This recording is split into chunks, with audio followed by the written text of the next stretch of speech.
Good morning, everybody. Welcome to the June 23rd, 2022 special meeting of the City of Annapolis Financial Advisory Commission. I'm Fred Sussman, Chair of the Commission, and we have with us Commission Vice Chair Bob Burden and Commission members Ed Meehan and Perry Hepworth. I see Alderwoman Ellie Tierney is with us, as well as Tricia Hopkins and Mike Malinoff from the City of Annapolis, and Kim Moronsky from the Finance Department, and Madeline Horrell from City of Annapolis Television. Again, welcome everybody. This is a very limited purpose and hopefully very brief special meeting of the Financial Advisory Commission to consider and approve a letter to the Mayor and the City Council regarding 4 pending collective bargaining agreements that have been negotiated by the city and are awaiting ratification by the City Council. Sunday evening, I sent out a draft letter to all members of the commission. This is a letter that has been worked on by me, Bob Burden, and Ed Meehan since shortly after our special meeting last Thursday. And I asked any commission members who had any comments, questions, revisions, edits, corrections to get back to me with those by Monday evening. I did not hear from anybody, so I assume that the letter is acceptable to those, to all members of the commission.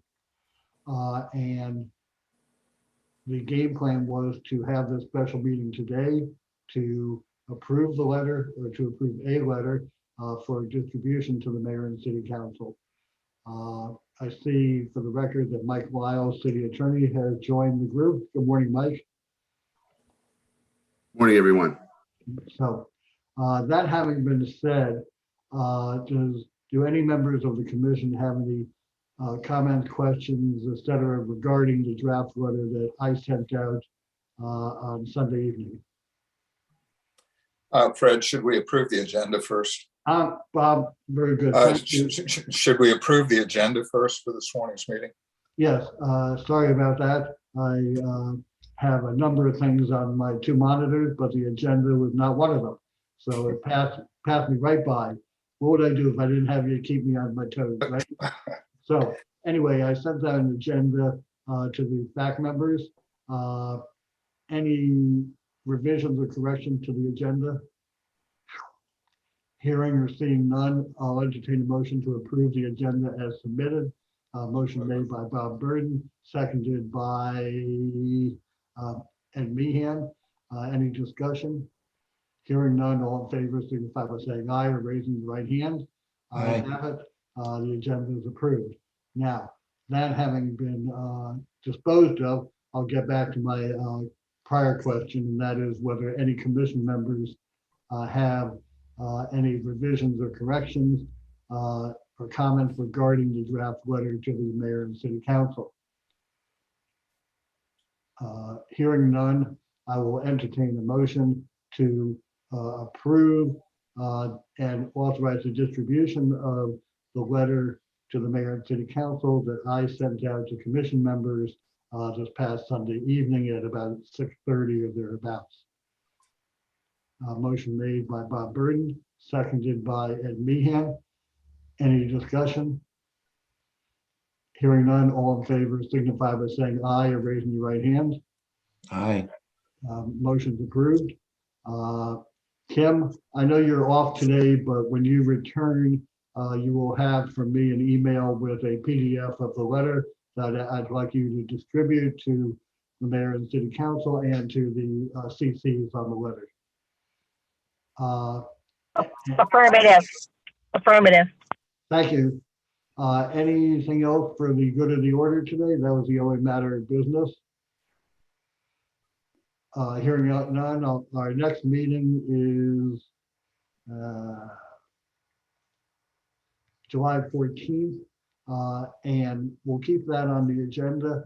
If it turns out that there's no pressing business, I will cancel the meeting and we'll push it off to August. and see if we have any business then. Otherwise, we'll plan for July 14th, subject to cancellation. So yes, Bob. No, I see, and I welcome the city attorney to the meeting. I know that we have a pending request with the city attorney. I just wanted to ask for a quick update on that particular request. Yes, I have an opinion. I felt it best not to write that opinion, but to advise the commission and answer the questions after some legal research by our office. The question we had presented before us was, did the city code require or mandate that the budget include union negotiations be submitted by the March deadline specified in the code? My opinion, or our opinion as it relates to this, is that the code does require it, but understand that there is a difference between substantive and technical mandates. And often the technical mandates are secondary to the substantive mandates of any particular municipal code. I view date deadlines, at least in this category, as a technical mandate that is going to be subsidiary to the primary mandate, which is to conclude union negotiations. As I read the code is conditional on the budget being approved or submitted to the council with the union negotiations concluded, meaning as the code is written, if the union negotiations are completed, it shall be the numbers and so forth generated from that negotiation shall be included in the budget. In this case, the union negotiations were not completed by March.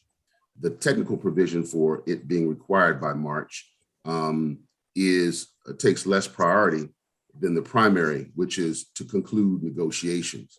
Concluding negotiations includes several parties. In this particular situation, the city is one party, and the union representatives in this case are 3 or 4 other parties. There is almost no way for a code to mandate, or city to mandate, that negotiations be concluded by any date separate and apart from the date that they are concluded. Reason being, we have to engage in good faith negotiations, which means that we cannot put an arbitrary date that ends negotiations if the negotiations are not concluded, if the terms are not fully vetted, thought out, and approved by all of the parties. In this case, the technical provision is, although it's written in mandatory language, it is going to always be bound to the fact that we must do our best to reach the date. But if for whatever reason it's not reached, we can't mandate that unions take a number and take the provisions we give them. They have to go back to their members, and that in this case took a number of weeks. What we have done and what I've seen in other jurisdictions is there's a mix. There are hard dates in some jurisdictions, and there are soft dates in other jurisdictions. And then a couple of jurisdictions like City of Frederick, there are no dates at all about union negotiations and the results of those being included in the budget. So that's my opinion. If you have any questions, I'll take those now. Thank you, Mike. Yes, Bob. Yes, Mike, just 1 or 2 follow-ups. The budget's approved prior to the negotiations being completed. The conclusion of the negotiations and the ratification of the CBAs, require an additional outlay of funds over and above what was approved in the budget.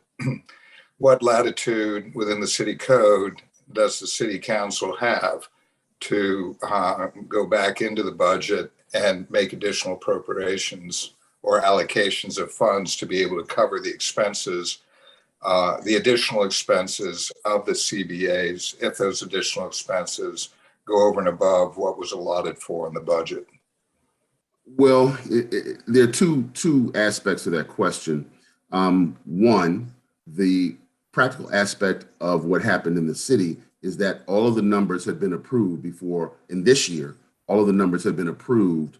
Um, in principle, we were just waiting on one union to ratify, right, with their votes, or to get back their votes to us. So those numbers that the budget that the council saw this year were actually negotiated and complete. The negotiations were complete. Um, the second aspect, if it didn't happen, and I would probably be the one recommending that it not happen. But if the council did approve some numbers, those numbers would have to go back to the unions, and the unions would have to accept or reject. If the unions rejected their number, then at some point after we get those numbers back, if we accepted them and brought them back to the city council, then the city council would have to either accept or reject what the unions rejected. And so we would do that until, and then reflect in the budget the changes. The good thing about the budget is that the budget is somewhat technical versus substantive in the code, meaning that the council is king. They can do pretty much as they want to, and dates mean less than the budget being established, but the budget itself is a plan of expenditures. And that is why throughout the year, there are supplemental appropriations, funds transfers, and other changes that the council can vote on. And this is like that. If that change didn't occur, the numbers were rejected by the unions, and the council would have a decision to make. If it decided to reject those numbers and put in other numbers, or to accept the new numbers and put those numbers in, it would have to open the budget back up and vote those numbers in and get a whole new ordinance to pass with the new numbers. And if additional revenue sources were needed to cover those new numbers, would the city council have the ability to, or would they have the authority to be able to exercise making appropriate decisions to, raise additional revenues if needed to be able to cover those additional expenses? Well, there is a, how do I say, there's a structural piece to this that I don't quite know how it affects the process. Basically, when a tax, and we're talking about taxes now, the revenues that would be gained from a tax change has to be submitted to the county and the state by a certain date in order for the county and the state to reflect that in the tax that they then charge the citizens, right? Because we get that tax revenue through the county. So there's a structural issue there about when that's due. Now, the state and the county push on the city to get that by a date certain in June so that they can reflect the change in their computer system so that as money comes in, they can give us the right amount of money back. So that's an effect that I'm not sure I know enough about. If it slips that June date, can the county and state recover? I think they would be hard. They impress upon us the need to get that by a certain date because it takes another 2 weeks before July 1 for them to reprogram computers with the actual tax rate. But that said, if we were just existing alone and not in that structural box, the city council has all authority under the charter and the code to do pretty much what it wants to in interpreting its own code. For instance, if a code section says we must do that, we cannot do that, the courts are going to allow the council to interpret that must or that may or that shall in a way that does justice to the thing they're trying to accomplish. And as long as they are considering the term, they are talking about it, there is a vote, and that vote is taken with a due quorum and a majority of the members, the council can pretty much do as it will in order to do the substantive thing that is required by the code, pass a budget, negotiate with a union. the things that get you there, the technical aspects, the council can vary as long as the budget does eventually get approved and you're spending in accordance with that plan.